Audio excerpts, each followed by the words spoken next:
Hey, growth group leaders, we're starting week 3, which means people are going to be committed to your growth group and following through for the next 7 weeks. So I want to remind you of the 4 goals of growth groups. These 4 things are the reasons our growth groups exist. So I don't want you to forget them.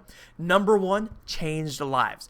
The real goal of growth groups is to change lives, to make people more like Jesus and to draw nearer to God. Right? That's why we're here. That's why you're there every single week, so that we can take what they've learned in the sermon, start applying it in their lives, make them more like Jesus, help them draw closer to God. That's the number 1 reason. But goal number 2 is healthy Christian community. It's not enough to teach people to live better.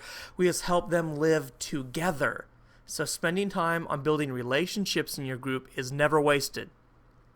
If you want to start answering the questions, but then someone has a problem, they need prayed for, they need community to support them and love them and care for them. If you need to go visit someone in your hospital, that stuff is just as or more important than studying.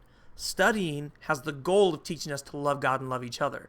If we're actually loving God and loving on each other, we're accomplishing the goal already.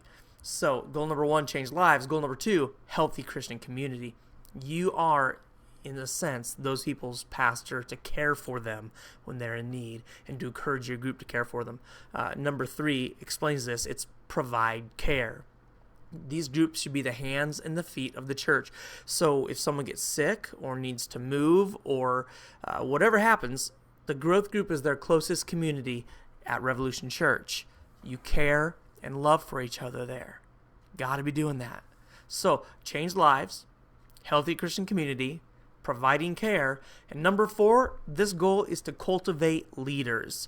We're interested in growing the church's base of growth group leaders and other types of leaders for a number of reasons.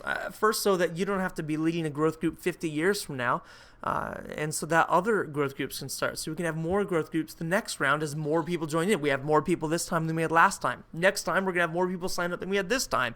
So we're going to need more leaders as we continue to grow. So as a growth group leader, allow other people to host sometimes. Maybe ask them if they would be willing to ask a question or 2 off the list. Maybe sit down with them and say, hey, how would you change these questions to fit for our group? Teach them how to lead a growth group. So those are the goals. Change lives, healthy Christian community, providing care, and cultivating leaders. Go now. Have a great growth group. If you have any questions or comments, feel free to contact me at any time. I'm really excited about this round. I've heard some great stuff happening already.